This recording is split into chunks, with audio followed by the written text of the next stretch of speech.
Hello students, मैं Rakesh Sharma, assistant professor, government PG law college Alwar से आपका हार्दिक अभिनंदन। आज हम ट्रांसफ़र ऑफ प्रॉपर्टी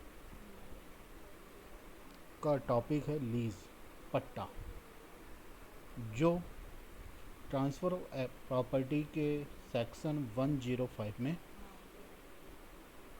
डिफाइन किया गया है। आज हम पट्टा की परिभाषा क्या है और इसके एसेंशियल एलिमेंट्स क्या हैं, उस पर हम चर्चा करेंगे।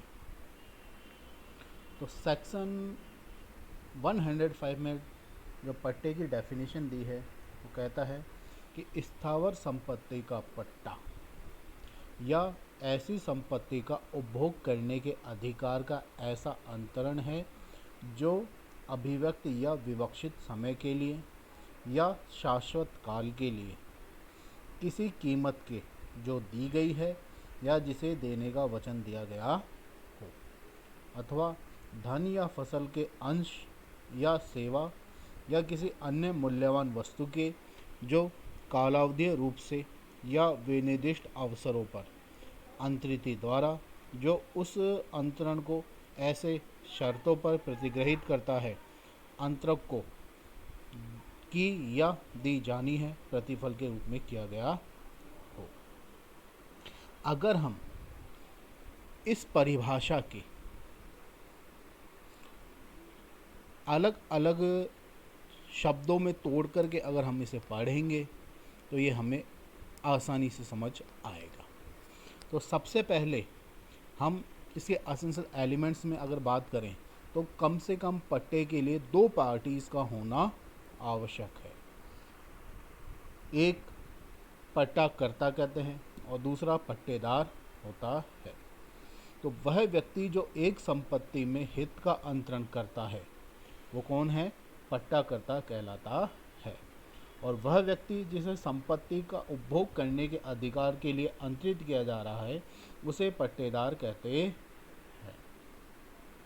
तो इसका मतलब हमें समझ में आया कि दो पार्टी कौन कौन हो गई, एक तो पट्टाकर्ता, एक पट्टादार। तो पट्टाकर्ता की डेफिनेशन मैंने आपको बता दी और पट्टेदार की डेफिनेशन भी आपको मैंने बता दी।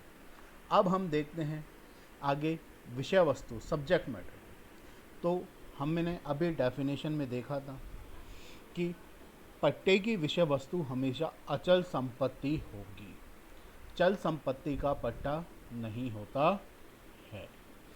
अचल संपत्ति न केवल भूमि, भवन, खान, खदान के रूप में हो सकती है बल्कि भूमि से उत्पन्न होने वाले लाभों के रूप में भी हो सकती है। आगे देखते हैं हम पट्टा अंतरण या आंशिक अंतरण। यहाँ हम देखेंगे संपत्ति में उपभोग के अधिकार का अंतरण होना चाहिए। उपभोग अगर शब्द के अंतर्गत कब्जा भी शामिल है। अवधि या समय, तो अभी हमने डेफिनेशन में देखी थी कि अभिव्यक्त या विवक्षित समय के लिए या शाश्वत काल के लिए। तो पट्टे की संपत्ति में उपभोग करने के अधिकार जो है उसका निश्चित समय हो सकता है, अभिव्यक्त या विवक्षित या शाश्वत काल के लिए होना चाहिए। इस प्रकार से धारा 105 जो है तीन प्रकार के पट्टों को मान्यता देता है। एक तो निश्चित अवधि का पट्टा, एक कालिक पट्टा जो पर्टिकुलर किसी अवधि के लिए हो, और एक है शाश्वत काल के लिए पट्टा। फिर है प्रतिफल। पट्टे के अगर हम आवश्यक तत्वों पर ध्यान दें तो उसके लिए प्रतिफल भी होना आवश्यक है। मतलब पट्टाकर्ता द्वारा अचल संपत्ति के उपभोग का अधिकार प्रतिफल के एवज में किया जाना चाहिए, और यह प्रतिफल जो है प्रीमियम के रूप में भी हो सकता है, भाटक के रूप में भी हो सकता है। तो ये हमारा जो टॉपिक था पट्टा, जो सेक्शन 105 में बताया गया है, वो मैंने आपसे चर्चा की है। धन्यवाद।